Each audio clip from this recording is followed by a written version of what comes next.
Welcome back to the Frustrated CEO podcast. It's been a little while since our last episode, but we're so glad that you've joined us today. My name is Patrick Lyons. I'm one of your hosts. I'm here with my amazingly talented and intelligent co-hosts. First, Leb Tannenbaum. Leb, how are you? Hello, I'm good. Glad to be here. Yeah, glad to have you back. And our other co-host, actually the brains of the operation, Patsy Feeman. Patsy, welcome to you. Thanks, Patrick. Good to see you. Yeah. And I'm going to turn it over to you now and let you introduce our guest and take it from here. I'm most excited for our guest today. It's been a long time in coming, hasn't it, Matt? It has, yeah. So we are here today with Matt Tipton, founder and owner of YHR in Oklahoma City, Oklahoma. Matt is a native Oklahoman and proud graduate of the University of Central Oklahoma in Edmond. From day one of his career, Matt has had a passion for people strategy and has focused all his attention in the human resources arena. For the first 15 years of his career, he was a professional working in larger corporations and in smaller businesses until 2014 when he formed his own business, YHR. YHR helps business owners, CEOs like our listeners, succeed by ensuring you have the tools needed for sustainability and growth. And that's one of the things we're going to talk to Matt about today is how do you make your business sustainable? He has a passion for educating business owners about the many facets of human resources, from the compliance and policies end all the way to the people strategy and how those need to align. To extend his reach, I'd like to say his commitment to educating business leaders, he's become a much sought after keynote speaker on topics like culture, diversity, and organizational development. As well, he's created a variety of training programs for emerging supervisors and organizational leaders called Let's Talk. And if that's not enough, his contribution to his community is amazing. He is the district governor 2021-22 for the Rotary District that covers most of the state of Oklahoma. In addition, he's a charter member of the OKC Midtown Rotary. And if that's not enough, he's on the board of directors for his alma mater, the Family Builders, and he serves as the annual art chairman for the Omelet Party. Now that's a party I want to go to for the Oklahoma City Museum of Art. And just his credit, he attributes these significant contributions to the support that he gets from Brooke Tipton, his wife, and the fact that they accomplish much of what I've just mentioned together. So Matt, we're thrilled to have you today. Welcome. So happy to be here. Thank you. Good. So I know there's a wide variety of topics we can cover today. I'm really intrigued with this idea of marrying business strategy and people strategy with each step of the business's growth. Absolutely. You can tell us a little bit about that. Why is that important? What do you see? What do you see the benefits of doing that? There is this factor in business that if your employees feel like they're part of the success, and that when it comes to growth and this vision and these things that as CEOs that we try and do, and we can build this framework that when it comes to the culture of the business, when it comes to the change that may be taking place to take us to that next level, but they become a part of what gets us there. They help solve the problems that go into that. It's going to lead to much more success. It's buy-in, it's inclusion. And that is just, there's an X factor in there to success that will take whatever that vision is that CEO has, and the return on investment is really hard to quantify until you actually see it. It's really special. And it's almost sounds like it should be a given, and yet when I hear you talk about it, it's not as common in businesses as perhaps we think. It's not. In fact, it's where a lot of businesses, they kind of struggle. Like they know what it takes from a business strategy standpoint to go to that next level. They know what those numbers in a spreadsheet look like and the pipelines that they need to create to have that business coming in. They know all of that, but they tend to take care of it all in the back room or in their office or in their home. And they haven't brought everybody with them to cast that vision. And that, so it does get left behind. And what happens is you have these really strong performers that actually they feed off of that. I mean, think about how much of our day we spend at work. And the more value we can create in that with the visionary, with, you know, the reason we decided to put our time in this place for this amount of time and what we can get back out of that. I mean, the want is there. The desire is there from our employees.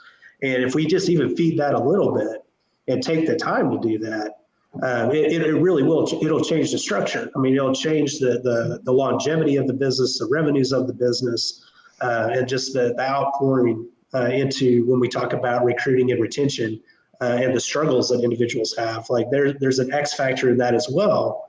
You have employees after work that, what do you want them saying about your business? They want to work for somebody that values what they are doing and, you know, listening to them. And that's that kind of spillover effect that comes full circle that we sometimes forget whenever we clock out at the end of the day or we send everybody home. Matt, I'm curious, as you work with leaders, as you advise leaders to do that, to engage their employees in the casting of the vision and the direction of the company, what are some of the, do you encounter leaders who are apprehensive about maybe relinquishing some of the control? Like if I do that, if I let them be part of this process, what if I don't like where they're going? How do you advise a leader to be okay with that? And how do you help them see and understand the benefits of doing that? Yeah, I think there's a reinforcement that takes place because you're right. I mean, the biggest thing about communication and how much we say and what we do and what we put out there is really the fear. It's the fear factor. And when it comes to CEOs, yeah, you don't want to be shot down in your ideas or somebody telling you that's not the direction we should go. But there's an empowerment factor there as well. It's to say you're still the CEO. You still are. You're still going to steer this ship wherever we're going to go. So, but there's opportunity in inclusion, and just allow just a little bit at a time to feed into that vision so that maybe we don't steer into an iceberg over here, and that we get that feedback that, oh yeah, maybe I was thinking about taking our business to 5x, and all of a sudden because of this input, maybe we could take it 10x. Mm-hmm. And it just takes a little bit. Like I said, employees, they do want to be a part of the conversation. And they have ideas as well. Not saying they're all going to be great. They don't need to be. You know, I mean, sometimes we hear that individuals say, just give me some bad ideas so that we can get to the rest of it. And that's okay too. It's good. So this almost sounds like a skill set that CEOs need to learn if it doesn't come to you naturally about engaging and including your employees. Absolutely. Absolutely. And I will tell you, as we're seeing that more and more, you know, that we came from, I mean, this is going back several decades as far as getting into kind of the way businesses have evolved over time. You know, there was this sense of just, you know, sit at your desk, do your job, collect your paycheck and go home. And that's really not what employees are looking for today. You know, we're looking for viability, sustainability, when it comes to recruiting and retention, which we know is essential if we're going to be viable going forward. Listening has to get into that conversation. You have to create a process internally within your organization that allows employees to have input, where you actually hear them and you talk to them. I was talking with a CEO just the other day, and an employee hit their breaking point and just unloaded. And he called me up, said, what do I do with all this that just happened? And without getting too much into the details of that, I said, well, let's get a framework of, okay, we operate in a communication style environment. So, you know, they've obviously had this built up over time and they really let it all out at once. I said, but when you sit down with that employee to go back to this conversation, the very first thing you need to say is that I heard you. Employees need to know that they're being heard. And then let's put in a practice of how do we create better outlets for our employees to communicate with us in what they're seeing, what they're needing, and be able to have a conversation. It's not about meeting all the needs 100%. That's not going to happen. There's too many personalities and too many wants. But we need to incorporate those avenues. Some people talk about, and they ask me, what are some of the downfalls in culture? It's not responding sometimes. It's not always about giving somebody exactly what they want. If you just respond, it means you care. That's huge to an employee to know that they've been heard. And that, again, it's part of that framework that we're talking about, and as part of the business and part of growth. Matt, you're starting to, for me, move into the space of like psychological safety, right? So I look at it and say, okay, I'm a leader. I was a leader once as an employee, not a consultant, in a very large tech company. And it probably, this was 2003 or 4, but it was, because we're in a hybrid environment, we don't have like the easy town hall invitation from a leader, like come to the town hall, ask me some questions. Sure. But, so that for leaders for whom that invitation might not be natural, I want to hear what you're seeing, and then on the other side of it is I might have a question that might tick off my leader. Am I going to ask that question? Right? So this whole safety piece seems to be a lot. Another piece of what you're talking about, that if it's not in place, you're only going to get kind of pseudo surface level feedback. So I love that you keep going back to safety, because this becomes, and I know we had talked about this a little bit before, but I'm really big on the simplification of where do we start with culture? Where do we start with meeting the needs of our employees so that we can do everything else that we want to do and cast this vision and do these cool things? And I tell every CEO, every business we work with, as I'm taking a look at the picture for the very first time, have we created, just from a basic policy standpoint in our business, have we created a safe, retaliatory-free, discriminatory-free, and harassment-free work environment? Because if we haven't done that, you can't have employees. I mean, you can, but you should, because those are the basic needs. And if you focus on that, then the cool break room and everything else that you got going on in the business that adds to employee morale, that's fantastic. And this kind of goes back to the COVID, to what we experienced during COVID. A lot of businesses is that they had this false skyscraper. They had built on top of a foundation that wasn't there, because when everybody went home, that culture only existed within the walls. It wasn't part of the framework of the business. And if you really want to know if you have a sustainable business when it comes to culture, that is a key indicator of what took place during that. If the house of cards fell and you didn't have communication and employees felt like they were lost or they were on an island and they didn't feel safe, they didn't know what was going to happen with their job. I mean, that part of it wasn't being taken care of. The needs weren't being met. And we never really had a sustainable culture to begin with. And that's taking it back to the baseline, because you're absolutely right, Lev. I mean, it is employee safety. And when employees feel safe and their employer actually cares, that ROI, you may take it for granted, actually, because it goes back into, they may be getting offers elsewhere, but we know that that's the case right now. It's really difficult to recruit. And so, just the idea that somebody finds safety within their employer, that could be the difference maker in you staying ahead of the competition and them going somewhere else, because that's the unknown, but they know what you have or what you don't. And that's important. That's key. So when you're speaking with leaders, do you offer them the feedback that might be considered critical, constructive feedback when they're not doing that? when Absolutely. you see that the invitation's false or the Yeah.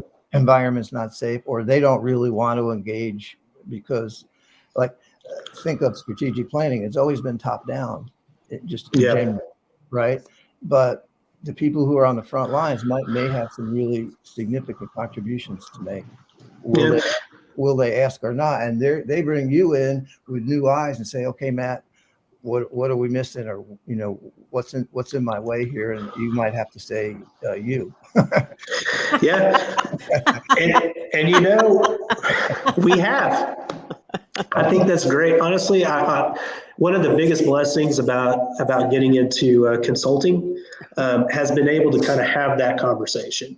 Right. You are that set of eyes that you're not we're not in-house every day in it.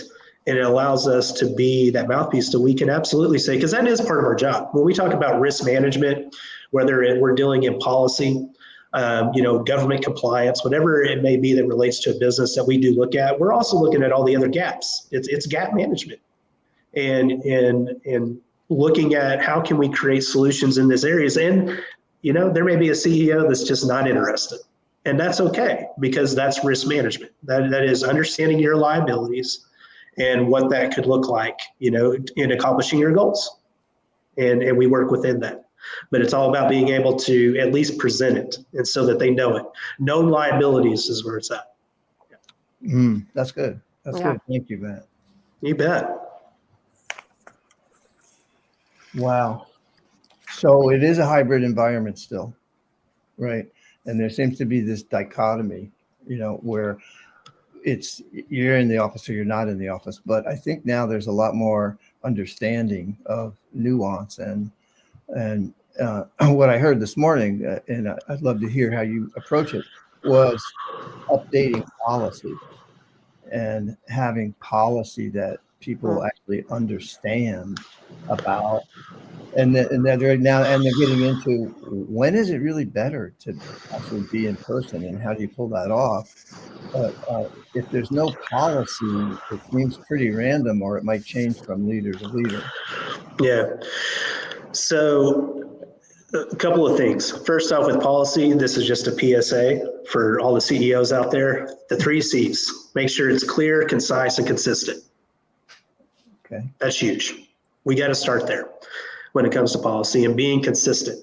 Because to your point, Lev, and I think this plays to your question, is when we talk about breakdown in culture, or breakdown just in culture, the environment, it's the inconsistencies when we're not consistent in these areas. Because that's where employees are able to find security, because they're able to position and make decisions for themselves based on the known. They know how we work as a business.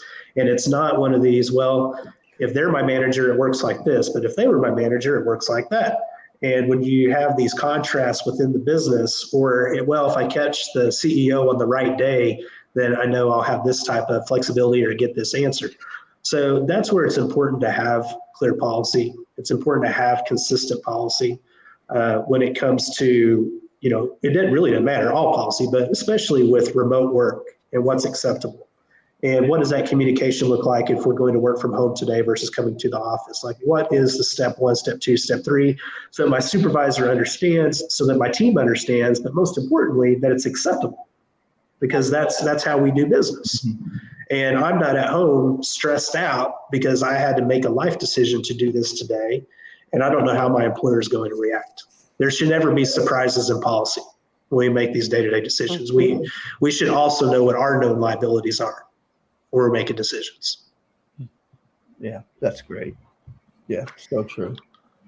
And as the world keeps changing, the world's changing anyway exponentially. In COVID times, it's changing beyond exponential. Policies are probably being rewritten or rethought on a fairly consistent basis. And when you've got a number of other things to do, like trends in the market, which we'd love to hear a little bit more on in a moment, or supply chain, whatever that is, how do you see, or how do you help CEOs stay on top of policies as they change fairly Awesome. Another reason I love what I do is because of that. Is that it is our job to kind of clear out all the white noise that's taken place, whether it's coming from the news channels that they're getting fed in their email, or what they're seeing on TV, or whatever all that may look like. Because I get those phone calls. Matt, I heard this. Did you hear that? And I'm like, it's okay.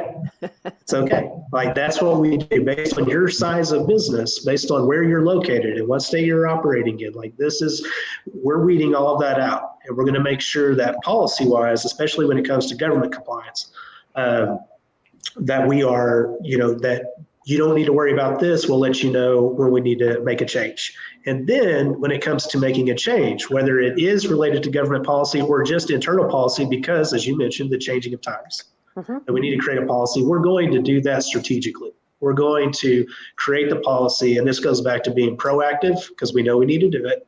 And we're going to educate. When you educate your employees of why you're doing something, that's kind of the premise of YHR. I mean, that's where it's like, okay, that makes sense. There's less anxiety that comes in that. When you just send out a memo and there's no explanation behind it, we're having to change our, whether it's our PTO policy or, our work from home policy or our pet policy. I mean, it can be a million different things, but when you do that and you don't provide the education of why the change has taken place, it's amazing. When we had all these changes in hourly versus salary, exempt, non-exempt, that took place a few years ago. And the employers that took the time to educate their employees on what that meant, or had us come in and do that, there was no disruption. It's like, that makes sense. I had no idea that the government had a say in this hourly and salary business that we deal with. And being able to help them through that and that understanding, it caused less disruption. And that's really what we're talking about. You've actually just given me a new word for transparency, and that is educate. Educate. Absolutely. Educate. Employees want transparency. What they really want to know is what the heck's going on, right? Well, they want to know what's going on and how they fit into the picture. Exactly. One of this is when I was working in-house. So I was working in-house in HR, and I had taken on a C-suite position where I was over HR and accounting and IT. And I had got with the accounting staff and the accounts receivables team, and I helped them understand the value of AR, how this plays. So they knew that's like the understanding of how we do collections and bring it in allows us to have, dealing with the credit line at the bank and what is available. And the sooner that comes in, because as more it gets out, once it gets past out 90 days, then, that's a liability we take on. We don't have as much over here. And I realize that, that can mean different things to different businesses, but all of a sudden they're a part of growth. They now realize, it's not, I've been doing AR my whole life, but now I actually understand how that plays to the actual success of the business. And it's that education factor. Yep. And I love that light bulb when it goes off. It's one of the joys of what I do, for sure. That's great. Matt, I have a question that is a very, like almost time relevant kind of thing. It's December. We're in the middle of a pandemic. Vaccine mandates coming, right?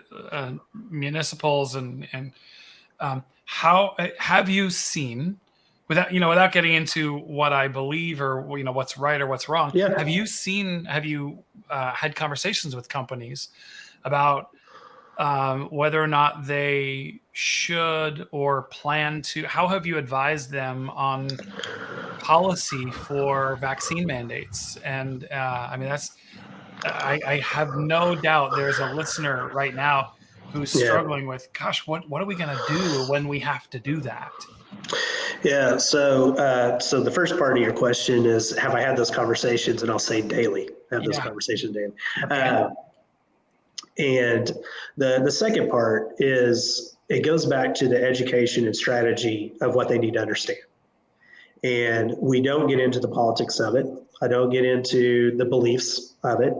But we do know that there is this law that's coming, or it's being challenged. We don't know where it's going, but let's act on this premise that we may need to comply. And so you've got three options. This first bucket is we're not going to comply.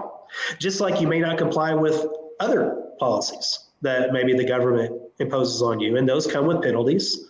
And so let's create a cash bucket over here for the potential of that happening. And maybe some companies can't sustain that. They're like, you know what, we're going to take that risk. Okay, you've made that decision. Then you've got this other bucket that there are those businesses that are saying, you know what, we're just going to go all in. We're going to go all in from the standpoint of require vaccination, and that becomes our policy. Like, okay, but let's understand the risk in that. We're going to have some fallout. We're going to have some people that leave. We need to know what that looks like from a business strategy standpoint with our people strategy standpoint. Again, it's got to align. And what's that going to look like for the business if we decide to do that?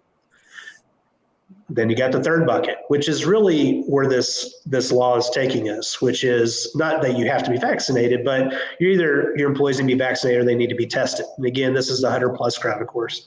And let's get that strategy together. So let's see exactly, we can ask the question, the EEOC has said that. They said it's perfectly fine to ask yes or no, are you not? And let's see what the numbers look like, and then decide how we're going to manage a week-to-week testing process if that's what we're going to do. And so to be able to have it, what we try and do is lessen the anxiety. Let the owners know that options do exist. They may not like any of them, but these are them, and we can build strategy around each of them. And also prepare to have that conversation with the employees, because that's the next phase. We have a lot of employees, that have sent me exemptions. They're like, oh, here's my exemption. And I'm like, I don't really need your exemption because we're not requiring. But there's a lot of misinformation out there that's like, you need to hurry up and get your employer exemption. And as an employer, we haven't actually decided what we're doing yet. And but we do need to start getting prepared. And especially after, we just got back from the holidays for Thanksgiving, and those conversations are really starting to heighten. Yeah. Mm-hmm. So they can make those decisions. Mm-hmm. That's good. Yeah. Matt, I want to go back to education for a moment, because and the tie-in that I'm looking for is to retention. And, a lot of people are saying, a lot of employees are saying, I know it's hard. Everybody's doing the best they can do, but no one's investing in me. Yeah. I don't know. I'm not adding skill. I'm not getting closer down. I'm not getting down the road of my career path. Wondering how you bring that up, what you say when you know that, it's been a scramble. It's been hard to pay attention to everything. But at the same time, people are job jumping. Recruiters are active, whether it be LinkedIn or where whatever. They know the industry, they know the people, and they're going after people at a record number. So since education is one of your foundations, I'm interested in how you might bring that up in terms of investing in your people to retain them. Yeah. So professional development has always been something I'm a big proponent of. I would also say, and kind of to your point, you need to have some type of professional development ladder strategy within your company, what it looks like, always, whether it's a certification or just another skill set. But there's also personal development too. When we talk about professional development and personal development, there are multiple ways to pour into your employees. Sometimes it's really hard for an employee to have a hobby because they have so much that's expected of them outside of work. And that's a very small window of time for a lot of employees based on taking care of their family or what that may look like. And so when we talk about professional development, that's great. And yes, we do need to have that. Employees are looking for that. But if you can expand that reach, and I know it's a stretch sometimes to think about that, but in the time that you had set aside for an employee to grow professionally, is there any harm in also setting aside that exact same amount of time to help them grow personally and seeing what else that they're interested in? They may be taking that hour to an hour and a half out of the day to do something. But if it's what they're looking for, that they find value in, that their company cares enough, I think that needs to become part of the conversation. It's something that we actually do at YHR. It's one of the things that I put out there with our employees every year. It's like, where are we giving back to you professionally and personally, and where are we doing it right? Where are we getting it wrong? Or what else can we do? And to see what that looks like. Yeah, I would imagine that should be part of your retention strategy, right? Every company's retention strategy. And so I'm going to harken back. Yes. The listener wasn't privy to the conversation we had just before we started recording, but you were talking about how we do an interview during the hiring process, and we do an exit interview, but we miss a critical interview. That's right. Essentially part of the retention strategy. So I tee that up for you. Go for it. Yes. So what we're talking about there in the center, that's the stay interview. That's the talking to your employees and listening to them, getting their feedback to say, look, if you were to go somewhere tomorrow, what would you be looking for that we're not giving you today? Because that is the gap. When we go to our hiring strategy should be looking at it. What we should be figuring out during that process to know if we're getting the applicant that's going to actually stay is, are we offering what they're looking for? Everybody's looking for something they don't have. Otherwise, they wouldn't be leaving. So that's got to come from somewhere. And then same thing if they're leaving. In HR, we do these exit interviews, which I love doing. It creates data. These are data points that we can bring in and actually quantify and build into benefits and other things that maybe we've been missing the mark on the past few years. But how great would it be to get those data points while the employees are still there and implement them with the employees that are still there? Because it does go back to retention.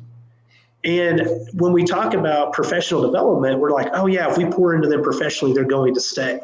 And we know that our retention numbers, based on the position and what their salary is and how high up they are in the chain, that X factor for what it takes to recruit somebody to fill that position, and then the learning curve to bring them into the framework of the company, it's going to cost more than what it's going to take to also develop somebody personally. Yeah.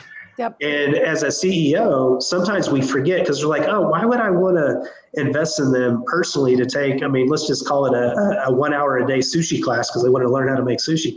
Well, that shouldn't be what you should be focused on. You should be focused on providing that development that relates back to the retention of what it would take to replace that person. Do I think somebody's going to leave a company because of that? It's not about that. It's about fulfilling the need and pouring into an employee professionally or personally and giving that option out there, because that's the retention factor. Yeah. And I think, I'm advising more and more people, hey, be careful of just leaving for the money, right? Because there are a lot of companies out there hiring. I could put my resume out there and almost within a week, I could have offers that are more money than I make today. But to your point, if part of my thought process is, okay, I can get a little more money, but are they going to pay for my sushi class? Not only pay for it, but are they going to support it and encourage it? And I know it's a crazy example, but when those thoughts factor into my decision, I'm less likely to leave for a few $1,000s more. It is, but you know what? It's a math problem, right? It's not about what the class is. It's as a CEO, what is it costing me, and what am I getting in return? Right. And the retention number speaks for itself. Well, in many regards, we're going full circle because what we're talking about is culture. And if we have a clear integrated culture, and we're living our core values, then a 1 hour sushi class a week becomes a moot point. It doesn't, but it does, because we're actually aligning our, business people strategy with our business strategy with our culture. That's right. And heck, you could even bring in that 1 hour sushi class and make, offer it to everybody, and it becomes a team building. There's all kinds of ways you can get creative when you broaden your perspective from just professional development. And That's right. I think it's a great point, Matt, because you do hear that comment from leaders who will say, why should I, like, they want to do this, and that's not what we do. So they can do that, but they've got to do that on their own time. Right. And it's potentially a missed opportunity. That missed opportunity is the key word. That's absolutely right. Well, I'm also wondering, and it's a kind of a fun little example, if it also, especially the stay interview, starts to really help us understand that we've got, 5 different generations in the workplace right now? That's right. So a stay interview really helps you start to understand, what does each generation need and want from their work? How do I as the CEO understand that I've got a very, very diverse workforce? Absolutely. And it allows you to, again, make educated decisions. So many times we see, especially in the area of benefits, it's one of the things that we analyze when we go in, do an analysis on. And it never ceases to surprise me that there are benefits being offered that nobody is taking advantage of. And it came from because whoever is in charge never asked. They just said, oh, this is the natural progression of benefits, so I'm going to do this. Maybe it's a retirement program or whatever it may be, and expanded pay time off. But they never really asked their employees, like, what is a benefit that we could be offering that we're not? And just see what they say and see what that consensus is. And then invest money there as opposed to something that nobody's taking advantage of or really interested in. Yeah. I've seen another facet of that where, a couple of our clients that have offered pretty amazing benefits, especially in the personal and professional development arena, and nobody was taking advantage of that. And so for me, it's like, why do you offer this? But you have a culture that overworks people, so they don't want to take the time off to do development. It's like, so it gets to be multifaceted very quickly. It really does. And that's a really good point, is that it doesn't do us any good to dangle all this stuff out there and then run them into the ground. Exactly. Yeah. Matt, a lot of culture work is built around the organization having core values. We're sometimes surprised that we walk into organizations that if they have them, they're really old and they're not alive at all. Yeah. Or they haven't yet done that. But if they have them, and now we've got 5 generations in the workplace, what are you seeing in terms of how people interpret the core values that are intended to be guideposts for behavior that, is a part of the culture? Yeah, great question. And this is where a lot of companies are missing the mark, is that they haven't gone back to really look at what they have put out there. This is the external versus internal effect that we're talking about. Mm-hmm. And so we're projecting this external, and we're projecting externally, this is our culture. This is like saying, look at the brand new, fancy house that's on the end of the block, has a great yard. It's groomed perfectly. You walk inside and it's pristine, but then you open up the closet door and then everything falls out. You open up the dishwasher, it's just junk. I mean, it's not what it actually is. And that happens all too often. It's those companies that win the Culture of the Year award every year, but the employees are sitting back at the bar going, that ain't true. And, that's not what this is, or whatever that conversation looks like. And so to your point, Lev, is that we do need to assess what those core values. If we say that we're a family first company, what does that actually mean? Do our policies really reflect family time? If, we're going back to what you said, Patsy, we're overworked and into the ground. I mean, when we think about the workday versus life, you've got this, the pie chart of the 24-hour clock. Well, you got the 8-hour workday, which is really a 10-hour workday. There's an hour to get ready, and for the day, and there's an hour before you go to sleep. So, you take that out of the equation. Once you break it all down, your family time is really, or alone time, whatever it may be, is about between 4 and 6 hours. That's really all that's left once you carve out sleep and work and everything else that's going on. And what is that going to be?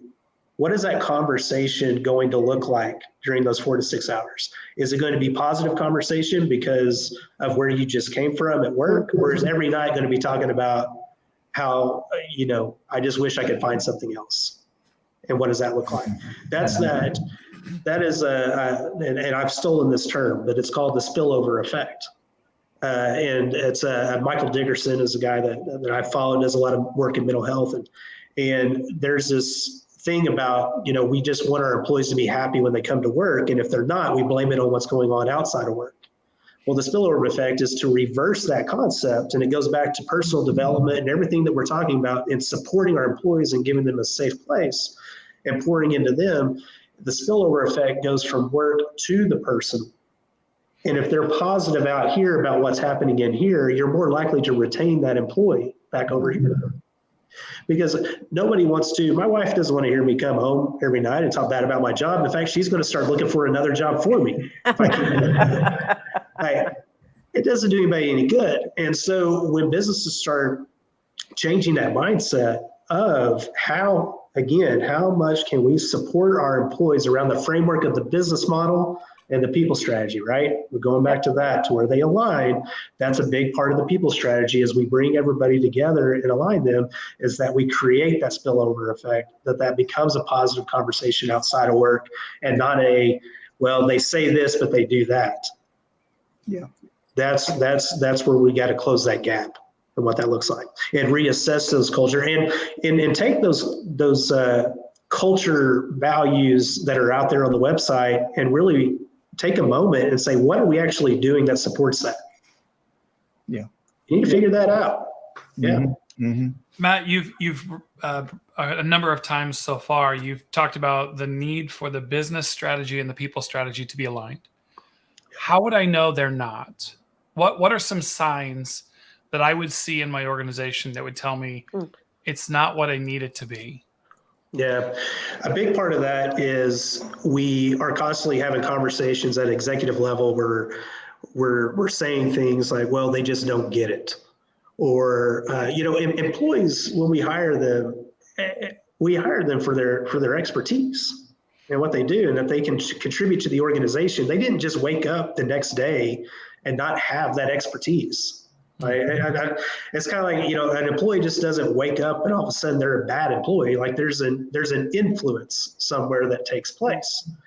And so when we start seeing disconnect between vision and employees, and that may be seen in turnover, it may be seen in conversation, and I just feel lost all the time. I don't feel like I have the support that I need. And this becomes part of the everyday rhetoric. We've missed that communication and education point to really cast the vision. And this goes back to helping them understand where they fit into the puzzle for this next growth sector or for this next challenge that we're facing right now with COVID or whatever the next thing may be. Matt, you're taking me back also to employee mental health. Yeah. Right. And again, we're in times that, someone in the family might be really sick. Just someone might have died. Absolutely. We're in times where things are happening, it seems like more frequently. And I'm trying to take that over to policy, right? And our needs are different. If I live alone, needs are different than if I have two kids who are home trying to do school online while I'm trying to do work online, and maybe my partner's trying to do work online. I mean, our needs are different and our mental health challenges are strong. Yeah. How do you work with a client on a mental health policy that shows that you care, but recognizes, everybody's, it's potentially, even in the course of a week, in a different place maybe than they were the week before. Yeah. So I love this question, by the way. So I'm a big proponent when it comes to mental health in the workplace. One of the things that definitely was exposed during COVID, but this is nothing new. Okay, this is not a new thing that's taken place. We have all experienced it, probably ourselves, a death in the family, a divorce that's taken place, something that's impactful that just kind of rocks our world. It goes back to something I was just talking about. Employee doesn't just wake up one day and they're a bad employee. Like there is an influence coming from somewhere, and we have to realize that externally that's going to happen. And when that happens, we can't just as an employer toss that employee aside. Like, hey, get it together or you can't work here. Like that's not sustainable. When we talk about having a sustainable culture, that's not going to work, even though there's a lot of businesses that absolutely act that way. They're like, hey, you got to figure your personal stuff out. Otherwise, this isn't going to work. Well, this goes back to our math problem. When we talk about retention and the value of retention, like that's a really poor strategy. That's actually going to cost us, the CEO and the business, a lot more money in the long run if that's going to be the way we're going to act. And that math has been proven. I don't have to get a whiteboard out for that. And so when it comes to mental health, we do need to be intentional about this. One of the most underutilized benefits of any business out there are employee assistance programs. And it's because we don't talk about them.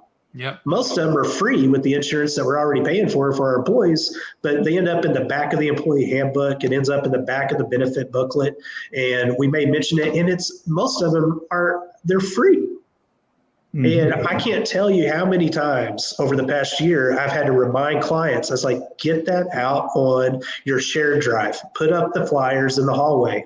Let your employees know that you have a benefit that's there for them, that it's incorporated, that it's there for their mental health. Because I get business owners that ask me, they're like, man, I can't be a therapist at work, and nobody's asking you to. Nobody's asking you to. But you do need to have an outlet to be able to say, hey, I hear you. I hear what you're going through. We have a resource. And take the time to call that resource and take those steps. Like know that they have an outlet and create that outlet. And there's a lot of great ones that are out there. I know just here in Oklahoma City, we work with a few nonprofits that provide that. And then there's some other much larger EAPs that take care of, companies across state lines and that type of thing. But it definitely has to be intentional, and you have to, again, it goes back to what we've been talking about. You have to educate your employees. Spend some time talking about it and recognizing that this isn't just for you. This is also for your family. Most EAP programs, they're for one, they go into effect the day that you start.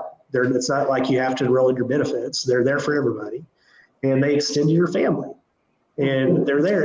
But you've got to let them know that. So you just and they're confidential. So 100%. They're confidential, right? So it's not like there's any risk that if I did that, my employer would find out and it could lose my job. And 100%. Yeah, absolutely. What I was going to say, Matt, is you shifted my mindset from policy to education. That right. Yeah. So it may not show up as a policy, like in this company, we really want you to use your EAP program. It would be more an education about we have it. It's there for everyone. It's confidential. And if you feel on edge or you have something you need, here's it's here. That's right. It's a place to start. And that right there is a place to start at a minimum. And then as a business, once you kind of maybe even see value in that, we can build around that, and how far you want to take, mental health services and what you want to do for your business. Yeah. And ultimately, it's about aligning with your core values, right? If one of your core values, you said earlier, is we're a family-oriented company. Yeah. What does Taking that mean? advantage of an EAP program is part of our living our core values. So you've had some great examples of how business strategy and people strategy align with culture. Yeah. In a really heartfelt and very practical way. Well, and that's where to the CEOs, that are out there listening, this goes back to, the key phrase in culture is intentional. Yeah. We have to be intentional. We have to think about these things. and let's put the steps in place. Let's have the conversations and educate and let them know, like, we're here for you because we know they're there for us. Like, at the end of the day, there is always an ROI to every bit of this.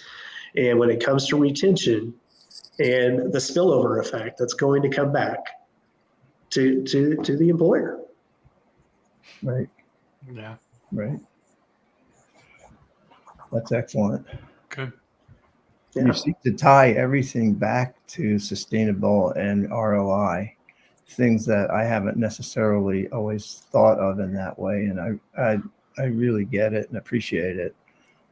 Absolutely. Yeah, it's a really holistic way to think of it all. Yeah. It's fun, I think, for us to have those conversations. You know, for, again, the CEOs that are listening, that are thinking about these things, is don't run away from them. Let's at least talk it out and go through, you know, the systematic process of a lot of these things that we've discussed today. And don't shortchange yourself on what you're actually able to do for your employees. I think there is sometimes we think about that. It's like, well, I don't have the time or the finances. You would be surprised. That's where it comes when we talk about data-driven, numbers with retention. There's more there than what you realize. Yeah. You really start putting the focus on it.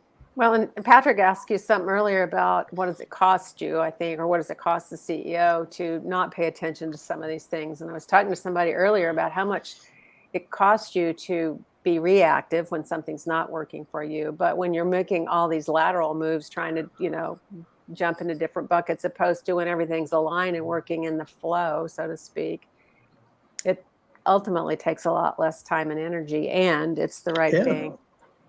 Mm-hmm. Absolutely. Matt, I have one more question, because when I, again, check out your website, we'll give that at the end for the listener who wants to see more about YHR and read your blogs. There's stuff on there about recruiting.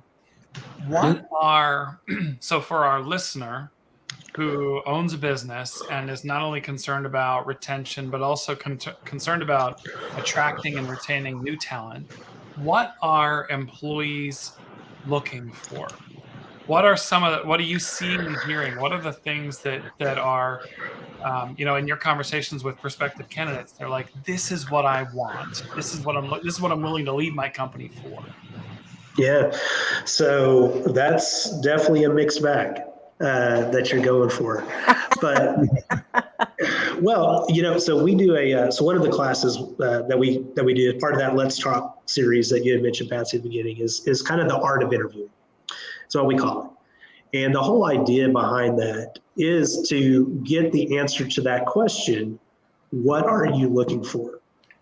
What are you not getting that you're looking for? But then, as a business, being honest with ourselves of whether or not we can provide that. Because we hire an individual, we haven't actually determined that answer, or we kind of lie, we fluff it up a little bit that, yeah, we do that. Or no, we're going to get that retirement plan in about 6 months. You'll see it, it'll be there. And it doesn't happen. I mean, all you're doing is churning the wheel, because they're going to go somewhere else because you didn't have what they needed. Now, more specifically, you asked what are a lot of the things that we're hearing. I think it's kind of been driven into the ground pretty good, but flexibility is huge. But not every job can be flexible. Let's just be honest. That's just truth. But the ones that can, and that we can incorporate some flexibility, that's a big deal. Being able to get off of work to be able to go have the flexibility to pick up your kid is a big deal right now. Being able to have a job that you're not going to be punished for because all of a sudden they're shut down due to COVID and that you've got to go take care of the situation, that's a big deal. To be able to work within that framework, but yet have specific expectations of the individual. It's like, we're going to provide you all this, but this is just all that we expect. And again, you're supporting both ends, right? And so that is still the biggest thing right now. And I will tell you, flexibility is winning out over salary over and over again in that area. Yeah. That's important to know. Yes. Yeah. Absolutely. Yeah, absolutely. Wow. All right. I know we could go on further. Yeah. Well, you've all been great. This has been a lot of fun. All right, Absolutely. back at you. You've been a Yeah. fantastic I guest. do want to ask our listeners to follow up with you, Matt, especially Great. given that, I'm sitting here thinking, well, there's a lot of pulse checking going on, but I don't know exactly what it might do in a stay interview. And you have experience with it. So, make sure you reach out to Matt, because I think there's so many things that have been brought up that we can learn more from. I love to have conversations. I mean, just reach out and we'll do exactly that. Love it. Well, so let's transition now into our Let's Get Practical. Let's get practical. And then we'll wrap up. Before we wrap up, Matt, we'll make sure to give your contact information so that our listeners can do exactly that. But for the new folks listening, or for those who have been with us for a while, you know that every episode we end with what we call the Let's Get Practical. These are available for every episode on our website at thefrustratedceo.com. And all it is the key points, the key takeaways from today's conversation with Matt that you can implement or begin to think about implementing tomorrow in your business to start making inroads in the areas that we've discussed. So we've been furiously taking notes. Hopefully you listener are taking your own notes, but I've got several. Who wants to? Maybe Matt. Let's throw it to you. Let's give you the opportunity. When you think about kind of the key points, the key takeaways that we talked about today, what comes to mind for you? For me, I'm going to go back to the baseline. We want to do all these great things for our employees. At least I hope we do. And to see so that we can get to that ROI, that retention, and create that business strategy meets people strategy. But we can't forget about the basics. We need to take a close look at the policies that we have. And some people will tell me, well, Matt, we don't have a bunch of written policies. Well, your policies are really your actions in response to others' actions. How you react in a moment has created the policy that anybody that is sitting there and looking at what happens. And we also have to know that if we ignore something, that means we're also empowering something. And so that all comes together in that framework. So what am I getting at is that we really need to take a close look and, again, create that baseline. Do we have a safe, retaliatory-free, discriminatory-free, and harassment-free work environment? Let's start there, have a real conversation with ourselves, and then let's put everything else into action. Great. And any else? It's you're not limited to just one. So and we can come back to you as well. You can come back to me. I'd love to hear what you think. Yeah. Good. Why don't you launch into it, Patrick? Okay. Well, good. Actually, Matt. So Matt, you covered one that I took. That's good. Let's see. I like something you said early on. Making sure that as a leader, don't forget to convey to your employees that you've heard them. Just the importance of I hear you now. Yeah, and you even said you're like, okay, now let's talk about what maybe a better way to react may have been, but I at least want to lead with I heard you, and that affirmation, just that validation that okay, you get it. Like that just resets the whole relationship, and I thought that was really powerful. We had the whole conversation about remembering to invest in your employees' personal development in addition to the professional development, and how that can be part of your retention strategy. I'll add one more, and then I'll pause to give my colleagues a chance. I don't want to steal all of theirs. I like here's a practical one. You were talking about the 3 C's of policy. So practicing the 3 C's of policy, make it clear, make it concise, and make it consistent. And if you're not hitting those boxes, then your policies are likely going to cause more confusion than they're intended to fix. So I've got a few others, but I'll pause. Lab, what do you got? All right. Well, one of them was to educate on the why of policy, so that people don't just hear a policy, they understand the thinking behind it, and that's important. I had go back and renew your core values. Yeah. and recognize there's kind of an external view on them, and there's an internal view, and they should be aligned as well. That's right. Right. And if it's a renew or a more than just a review, don't hesitate to do it, because they're that critical, to the culture, to the people that are working with you.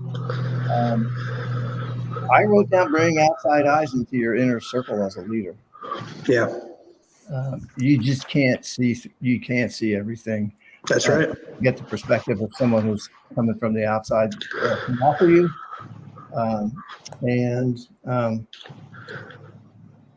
It's similar to what Patrick was just saying, but don't let development stop, because we're in a lot of chaos.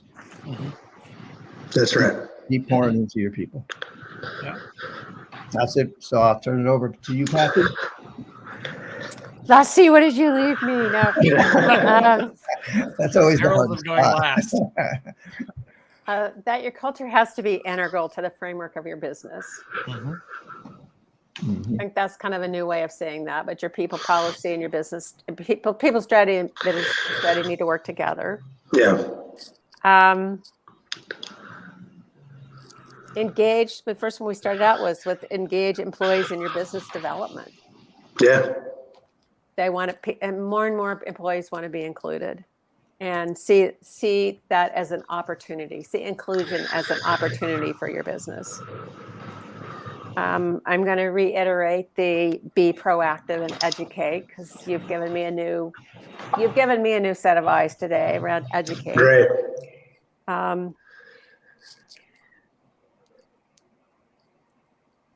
We haven't talked about the staying interview, I don't think.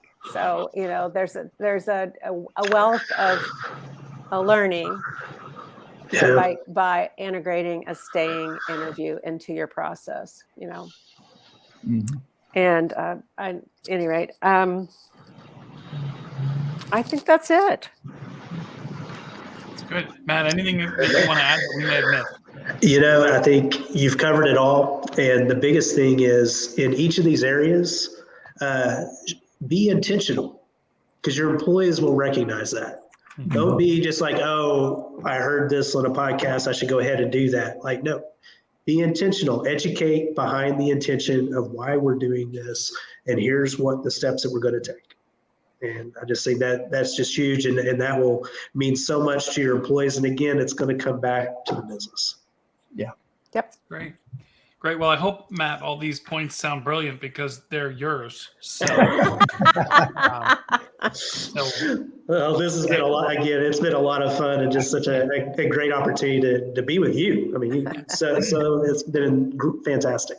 Yeah. Well, so to Leb's point earlier, if someone is interested in or if somebody needs help with reviewing and refreshing some of their policies, if they need help navigating through vaccine mandates or any kind of this craziness that's happening, how do they get in touch with you? Go ahead and give your website, maybe any contact information you want, and what's the best way to reach you? You can reach me direct. My email is simple enough. It's Matt, MATT, at whyhr.guru. That's GURU. So Matt at yhr.guru. And then our website is exactly the same, whyhr.guru. Excellent. Yeah. And I look forward to visiting with anybody that reaches out. You got it. Thank you for being our guest today. Fantastic insights. Appreciate all of it. And listener, thank you for sticking with us all the way to the end. As I said earlier, don't forget to go to our website, where you can find the key points we just talked about in this episode of Let's Get Practical, as well as all of our previous episodes and previous episode Let's Get Practicals at thefrustratedceo.com. And if you've stayed with us for this episode and previous episodes, leave us comments, please. It's always helpful to get a review on any one of the podcast libraries, Apple, Spotify, anywhere podcasts are sold, as I like to say. So my esteemed colleagues, Leb and Patsy, thank you so much for your insights and wisdom today. It's always fun to be here with you guys. Absolutely. Thank you. Yeah. All right. Thank you, Matt. Thank you. you. Got it. Thank you, Matt. And we'll Yeah. see you all next time on The Frustrated CEO.